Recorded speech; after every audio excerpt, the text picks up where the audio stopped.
ጊዜ ያሳለፋችሁ እንደሆነ ተስፋ እናደርጋለን። እንግዲህ ከዛሬው እንግዳችን ጋር ተመልሰናል። የዛሬው እንግዳችን ብዙዎቻችሁ በቀልዱ በሚያዝናኑት የሶሻል ሚዲያ ቪዲዮዎቹ ታውቁታላችሁ።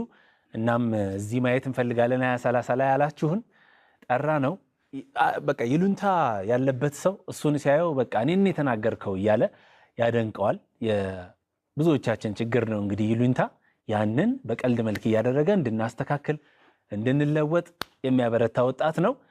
መገርሳ አቢሳ ወይንም ደግሞ ተንኮሱ እዚህ ነው ያለው። ተንኮስ ሰላም ነው እንዴት ነህ? ሰላም ደህና ነህ? መጥቻለሁ። መጣህ? አዎ። ምንድነው እንደዚህ ሆነ የመጣው? እንትን ነው። አይ ልብስ ከአጠብኩ አይደርቅም ይሆናል።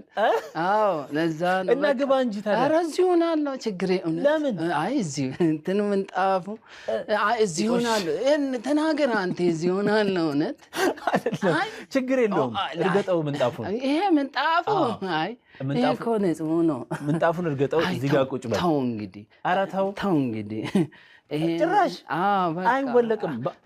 አይ ተው በቃ ልሂድ። ተው አይ አይደለም እንትን ነው። ችግር የለውም። እውነት ይወለቃል እኮ ቤትም አንዳንዴ ልተኛ ሲል ቃል ነው አይደለም። ዛሬ የ2030 እንግዳ ነህ። 2030 ይሄ ሶስቱ ቲቪ በዛ አይ በዛ አንድ እንትን ሰው የኖረ ነው። እውነት አንድ የለኝም። እውነት ተው በቃ እውነት አንተ ልታበሳጭኝ ነው። ሶስት እኮ ነው። አንድ የለኝም። እውነት ተው በቃ አንተ አይ ቁጭ በልና መገርሳ እንጫወት። በቃ ነው። አይ እንዴ መሬት ላይ እዚህ ሆናለሁ። እዚህ ሆናለሁ። ተናገር እንግዲህ አንተ። እዚህ ነው የሚመቸኝ። እውነት ሆኖ አይ ተው ተነስና ቁጭ በል። ይሄም ንጹህ ነው። ይሄ ራሱ እውነት ምን ይሻላል? እውነት ቁጭ ብያለሁ። እውነት እኔ ይመችሃል? እንደዚህ ሆኖልኛል። ቢተኛ መድራሱ መገርሳ አንተ ቀበል ተው አታህኒ ተራር ነው ነው።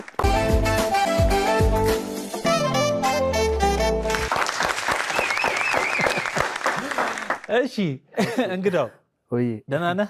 አለው። እንኳን ደህና መጣ። እንኳን ደህና ቆያችሁ። አሁን እየፈራህ አይደለም? እሺ ይሉንታ የለም። ይሉንታ አሁን በዚህ ልብስ የለም። በዚህ ልብስ የለም። ያቺኛዋን ስትለብስ ነው የምትቀየረው። አዎ በጣም ነው የሚገርመው። ተንኮሱ ያልከው ለምንድን ነው ስምህን?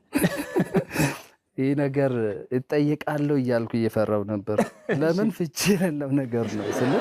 ተንኳሽ ነገር ይመስላል። ነገረኛ ስለ ደግሞ አይደለህም እኮ አንተ። እንትን ነው እየሰራ እያለን አንዳንዴ ምን ብዬ ልጥራ አለችኝ። እሺ ባለቤት? አዎ ስንሰራ ምን ብዬ ልጥራ ስትለኝ ድንገት አፌ ላይ መጣ። ተንኮሱ በይ። አዎ ሳቅ ነው በታይሙ። አዎ ያን ስም ስትሰማ እኔም ሳቅኩ። ለምን አልገመድኩም እንደዚህ ቃል ድንገት ካፌ ወጣ። ከዛ በቃ ሰውም ኮመንት ላይ የስሙ አድናቂ እየሆነ መጣ። ስሙን እየወደደ መጣ። ተንኮሱ ነው እሷም ስትጀምር የምትለው። ተንኮሱ እያለች ተንኮሱ። አሁን ሰፈር ውስጥም ተንኮሱ የምትባል ይመስለኛል። እንደዚህ ነው የምጠራኝ። ተው እንጂ እውነት በቃ ስሜ ሆኗልና ዞር ብያ ያለው ተንኮሱ ሲሉ ዞር ትላለች። ብዙዎች ይሄ ይሉንታ የሚያመጣውን ጉዳት የሚያሳይ በቃ የይሉንታ አምባሳደር ነው የሚሉ። አንተ ግን ይሉንታ አለብህ? ይሉንታ ድሮ ነው እንጂ አሁን ብዙም አይደለም። ድሮ ነበረብህ? ድሮ አዎ። ከዛ በትሬኒንግ አቆምኩ። ምን አይነት ይሉንታ ነበር የነበረብህ? ስለ እፈራለሁ፣ ሰው እፈራለሁ። የሆነ አንድ ነገር መጠየቅ በቃ ብዬ ተዋለሁ ለመጠየቅ።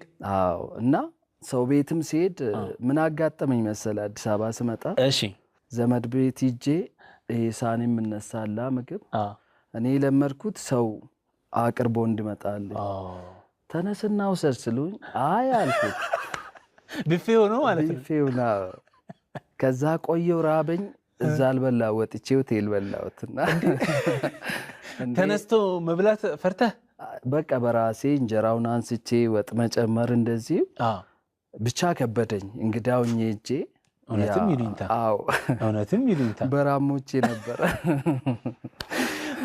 ቲክቶክ ላይ በጣም በአጭር ጊዜ ውስጥ ነው ተወዳጅነት ያገኘው። ስንት ዓመት? አንድ ዓመት ከምናምን አይደል? አንድ ዓመት ከምናምን።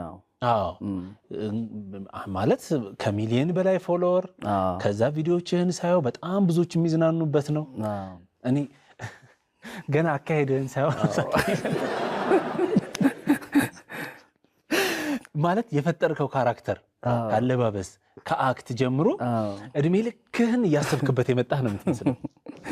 እኔ ግን ስሰማ አንተ ጭራሽ እንደውም እንደዚህ አይነት ነገር መስራት አታስብም ነበር በፊት? ነው አላሰብኩም። ስለ እንደዚህ እኔ በኮሜዲ ዘርፍም እሰራለሁ ብዬ አላሰብኩም ጭራሽ። ግን አንዳንዴ ሰው ለምንድን ነው አትሞክርም እንደ ሚዲያ እንደዚህ ቁጭ ብለን ብዙም አልጫወትም ስናገር ግን ጣል ስታረግ በቃ እሱም የሚቀርብ ሰው ሲሆን ነው እንጂ ከአዲስ ሰው ጋር ብዙም አላወራም። እና በግድ ገፍቶኝ ነው ወደዚህ ያመጡ። ምንድን ነበር